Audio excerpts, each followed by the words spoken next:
Hi viewers, welcome to our channel. Paripoornananda Swami ఇప్పుడు హిందూపురం నుండి బాలకృష్ణ గారి పైన స్వతంత్ర అభ్యర్థిగా పోటీ చేయబోతున్నారు. గతంలో ఈయన బీజేపీ నుండి ఎంపీ టికెట్ ఆశించిన అందుకు బాలకృష్ణ గారి అడ్డుపడ్డారని చెప్పేసి కొన్ని వార్తలు రావడం చూస్తాం. సో అందుకు కారణంగానే మరి ఈయన బాలకృష్ణ గారి పైన ఎమ్మెల్యేగా పోటీ చేస్తున్నారా, మరి ఇంకేదైనా రీజన్ ఉండే అవకాశం ఉందా, మరి ఇప్పుడు బాలకృష్ణ గారి పైన ఈయన గెలిచే ఛాన్స్ ఉందా, హిందూపురంలో అసలు పరిస్థితి ఎలా ఉంది? సో ఇదే అంశం మీద డిస్కస్ చేయడానికి ప్రజెంట్ మనతో పాటు సీనియర్ జర్నలిస్ట్ జయదేవ్ గారు ఉన్నారు. వారితో ఒకసారి డిస్కస్ చేద్దాం. సార్ నమస్కారం. సార్ పరిపూర్ణానంద స్వామికి అండ్ బాలకృష్ణ గారికి మధ్య చిన్న వివాదం ఉంది అని చెప్పేసి గతంలో వార్తలు రావడం చూస్తాం. అంటే బీజేపీ నుంచి ఎంపీ టికెట్ పరిపూర్ణానంద స్వామికి వస్తున్నా బాలకృష్ణ గారు అడ్డుపడ్డారని చెప్పేసి వార్తలు వచ్చాయి. ఇప్పుడు ఆయన మరి ఎమ్మెల్యేగా బాలకృష్ణ గారి పైన పోటీ చేస్తున్నారు. మరి గెలుస్తారా లేదా? అసలు హిందూపురంలో పరిస్థితి చూసుకుంటే ఎలా ఉంది సార్? బాలకృష్ణ గారు అలా అడ్డుపడతారంటే నేను నమ్మనండి. ఎందుకంటే ఆయన అటువంటి వ్యక్తిత్వం కాదు. ఎంతసేపు తన పని తాను చేసుకెళ్ళిపోతాడే తప్ప ఆయన ఇప్పుడు ఇలాగా ఈ మధ్య కాలంలో చంద్రబాబు గారు అరెస్ట్ అయిన తర్వాత కానీ అంతకుముందు భువనేశ్వర్ గారి గురించి తప్పుగా మాట్లాడినప్పుడు కానీ ఆయన స్పందించి ఇదయ్యారు తప్ప ఆయన ఊరికే ఎవరి జోలికి వెళ్ళటం కానీ ఒకళ్ళు రాకుండా చేయడం అట్లా ఏమి ఉండదు. ఇప్పుడు ఆయన మీరు అబ్జర్వ్ చేయండి, ఈ రోజుకి కూడా కుర్ర హీరోలతో పోటీ చేస్తుంటాడు. ఆయన మీద రకరకాల ట్రోల్స్ వస్తుంటాయి. అవే నిజంగా పట్టించుకునేవాడైతే ఏదోటి చేయాలి కదా. ట్రోల్ చేసేవాడిని కేసు పెట్టడమో లేదా అది చేయడమో ఏం చూసి నవ్వుకుంటాడు సింపుల్గా. సరే కానీ మన మీద ఏదో అనుకుంటారులే అనుకుని ఎంజాయ్ చేయండిలే అన్నట్టుగా. అంతేకాని అంటే అటువంటి మనస్తత్వం కాదు. పైగా ఇప్పుడు చంద్రబాబు గారు బట్టి నిర్ణయం తీసుకుంటారు. బాబు గారు అధ్యక్షుడు కాబట్టి ఆ పరంగా బీజేపీ ఆయనతో సంప్రదింపులు జరిపి ఎవరికి ఇవ్వాలి ఎవరికి ఇవ్వకూడదు. బీజేపీకి అసలు అందరూ బీజేపీకి ఇచ్చామని అంటున్నారు కానీ బీజేపీతో పొత్తు కోసం, బీజేపీతో పొత్తుంటే సెంట్రల్లో కొంత గ్రిప్పు కోసం, లేదా రేపు రాజకీయ యుద్ధాన్ని తలపించే నేపథ్యంలో 2024 సార్వత్రిక ఎన్నికలు అక్కడ ప్రభుత్వం ఎటువంటి అవకతవకలకి ఎటువంటి దీనికైనా పాల్పడుతుంది కాబట్టి దాన్ని చెక్ పెట్టాలంటే కేంద్రం సపోర్ట్ అవసరం కాబట్టి నయానో భయానో ఒప్పించో నొప్పించో మొత్తానికి కూటమిగా ఏర్పడింది అనేది చాలా మంది విశ్లేషకుల అభిప్రాయం. సో దాంట్లో భాగంగా అసలు టీడీపీ తర్వాత ఆ స్థాయి ఓటింగ్ పర్సంటేజ్ కాకపోయినా టీడీపీకి ఒక 40-44% ఉన్నప్పుడు దీనికి ఒక 12-15% ఓటింగ్ పర్సంటేజ్ ఉందని సర్వేలు చెప్తున్నాయి. అది జనసేనకి. మరి బీజేపీకి ఎంత ఉంది ఓటింగ్ పర్సంటేజ్ చెప్పండి? ఒక 3 నుంచి 5 మధ్యలో ఉంటుంది. మరి దానికి జనసేన కన్నా ఎక్కువ టికెట్లు ఎందుకు ఇచ్చారు? సెంట్రల్లో బలంగా ఉంటే బాగుంటుంది. కేంద్రం అంటే ఏంటి? అన్ని రాష్ట్రాల కలయిక కాబట్టి ఒక గ్రిప్ కోసం వీళ్ళు తప్పిస్తున్నారు. రేపు పొద్దున మనం సపోర్ట్ చేసే వాళ్ళు అక్కడ నెగ్గితే ఇప్పుడు ఎమ్మెల్యేగా ఒక అభ్యర్థిని బలపరిచాం అనుకోండి, ఆడ ఎమ్మెల్యేకి రైట్ హ్యాండ్గా ఉన్నారు మీరు. మీ వాడు ఎమ్మెల్యే అయితే మీరు రైట్ హ్యాండ్ ఉంటే మీకు బెనిఫిటే కదా. కాంట్రాక్ట్లు అన్నీ వస్తాయి, మీకు అన్నీ లబ్ధి చేకూరుతుంది, మీ కుటుంబం సెటిల్ అవుతుంది, మనకు ఊరికి కావాల్సిన నిధులు వస్తాయి, రోడ్లు వస్తాయి, కరెంటు వస్తాయి, అన్నీ వస్తాయని ఒక తాపత్రయం ఉంటుంది కదా. సో అట్లాగే ఇక్కడ కూడా ఒక రకమైన ఆతృత తాపత్రయం ఉంటుంది, అంతేనా? అందుకు దానికోసమే పవన్ కళ్యాణ్ కూడా చెప్పారు, ఎంతమంది నీ చీవాట్లు తిన్నా రాష్ట్ర భవిష్యత్తు, రాష్ట్రానికి నిధులు వస్తాయి, రాష్ట్రానికి స్పెషల్ ప్యాకేజ్ వస్తుంది, రాష్ట్రానికి స్పెషల్ స్టేటస్ వస్తుంది ఆయన తాపత్రయంతోనే ఆయన తగ్గించుకుని బీజేపీకి కేటాయించాడు. ఆయన 24, 28 అన్నారు, 24 అన్నారు, 21 దిగిపోయాడు.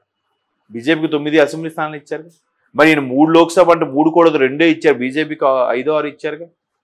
మరి అదే ఎందుకు ఇచ్చారట్టు? కాబట్టి అక్కడ బాలకృష్ణ గారి ప్రమేయం ఉండదని నా అభిప్రాయం. ఎట్టి పరిస్థితుల్లో ఆయన కల్పించుకోడు కూడా. అలా కల్పించుకునేవాడైతే ప్రధానికి నేనే ఆయన ముందుకెళ్ళి అధ్యక్షుడు గౌరవం ఉంటుంది. బట్ ఆయనకి ఇచ్చిన పని సక్రమంగా చేస్తారు. ఇప్పుడు ఆయన ఎప్పుడైతే ఇండో అమెరికన్ హాస్పిటల్కి చైర్మన్ అయ్యాడో అప్పటి నుంచి దాని రూపురేఖలు మారిపోయాయి. చాలా ఫండ్స్ మొబిలైజ్ చేశారు, స్పెషల్ బ్లాకులు కట్టించారు, ట్రీట్మెంట్ అంటే ఎక్స్ట్రా ఏసీ స్టార్ హోటల్లో ఉన్నట్టుగా ఉంటుందంట ట్రీట్మెంట్. ఒక సామాన్యుడు వెళ్ళినా కూడా అట్లా ఎవరు చూడగలుగుతారు? యథారాజా తథా ప్రజా. చైర్మన్ అంత కరెక్ట్గా ఉన్నాడు కాబట్టి అందరూ పర్ఫెక్ట్గా పనిచేస్తున్నారు.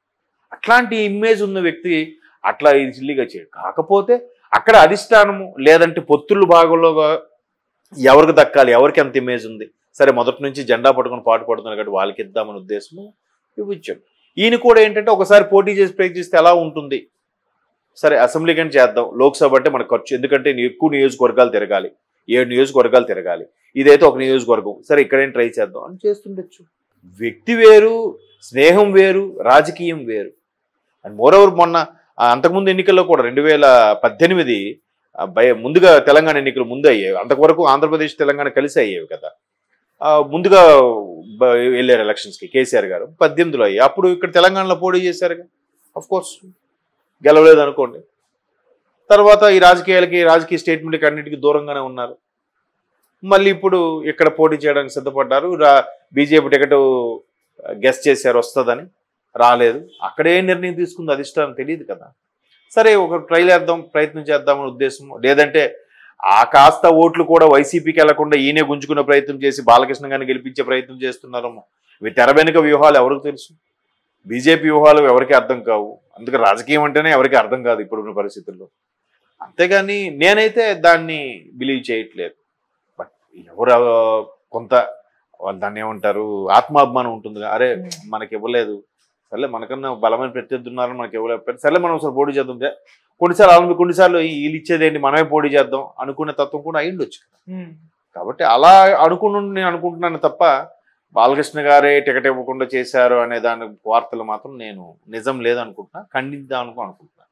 ఓకే సార్, ఇప్పుడు హిందూపురంలో మరి పరిస్థితి ఏ విధంగా ఉంది? ఎవరి వైపు గెలిచే ఛాన్సెస్? బాలకృష్ణ గారికి ఎప్పుడు వార్ వన్ సైడే అని విన్నాను నేను. ఎందుకంటే చాలా సందర్భాల్లో సర్వేల్లో కూడా బాలయ్య బాబు అని అంటేనే హిందూపురం అంటేనే బాలయ్య బాబు. ఎందుకంటే ఆయన చింత సినిమాల్లో బిజీగా ఉన్నా కూడా గ్యాప్ దొరికితే అయితే ఇండో అమెరికన్ హాస్పిటల్కి వెళ్ళిపోతారంట, లేదంటే హిందూపురం వెళ్ళిపోతారంట. అక్కడ ఇల్లు తీసుకొని అక్కడ కార్యకర్తలు ముచ్చటించడం, మాట్లాడడం, ఏంటి పరిస్థితులు చూడడం. ఈవెన్ వైసీపీ ప్రభుత్వం ఉన్నప్పుడు కూడా హిందూపురానికి ఏవి రావాల్సిన నిధులు ఏవి ఎక్కడ ఆపలేదంట. అది కూడా చాలా మంది చెప్తారు. మేబీ జగన్మోహన్ రెడ్డి గారికి కూడా బాలకృష్ణ గారు అంటే ఒక ప్రత్యేకమైన అభిమానం. అందువల్ల ఆయన ఎప్పుడు ఘాటు వ్యాఖ్యలు, ఘాటు విమర్శలు చేయరు. ఎప్పుడైతే టీడీపీ వాళ్ళ మంత్రుల్ని కలిసికట్టుగా మూకుమ్మడిగా దాడి చేస్తున్నారో అలాంటి వాళ్ళని వేస్ట్ ఫెలోస్ వాళ్ళతో మాట్లాడేది ఏంటి అన్నట్టుగా వ్యాఖ్యానించారే తప్ప, అది కూడా బాబు గారు అరెస్ట్ అయిన తర్వాత పని కట్టుకొని ప్రెస్ మీట్లు పెట్టి ఎవరిని ఏమి అడగలేదు. అంతే కదా. కాబట్టి కొంతమంది మరీ మంత్రులు నోటుకొచ్చినట్టు మాట్లాడితే ఇప్పుడు వాళ్ళ కళ్ళెదుట పెరిగినోడికి ఎలా ఉంటుంది? ఎవరే బచ్చగాడరా నువ్వు, మా అన్న లైఫ్ ఇస్తే నువ్వు వచ్చావురా, లేదా మా నాన్న లైఫ్ ఇస్తే నువ్వు వచ్చావు, ఇప్పుడు నువ్వు నా ఎదురుగా నువ్వు ఇట్లా బిల్డప్ ఇస్తే ఎలారా, నీ బతుకు నాకు తెలియదా అన్నట్టుగా వాళ్ళ మైండ్లో ఉంటుంది. సర్లే ఎవడు పాపం ఆడిపోతాడు అనుకునే వాళ్ళ రకాలు అలా ఉంటుంది. ఇంకో దైవభక్తి ఎక్కువ ఆయన. బాలయ్య గారికి దైవ చింతన ఎక్కువ కాబట్టి అంత ఇదిగా అలాంటివి చెయ్యరు అని నేను అనుకుంటున్నాను. మేబీ ఎన్నికల తర్వాత ఎలా ఉంటుందో తెలియదు. బట్ ఆయన గెలుపు అయితే ఖాయమని చాలా సందర్భాల్లో చాలా మంది చెప్పారు.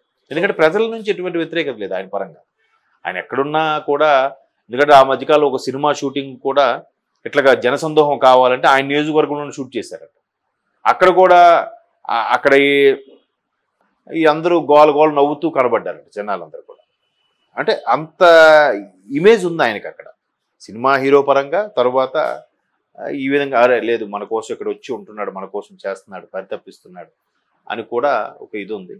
కాబట్టి ఆ మోసలో, ఆ లెగసీలో, ఆ వంశపారంపర్యంగా కొట్టుకెళ్ళిపోతుందని నా అభిప్రాయం. Okay sir, thank you so much. Thank you.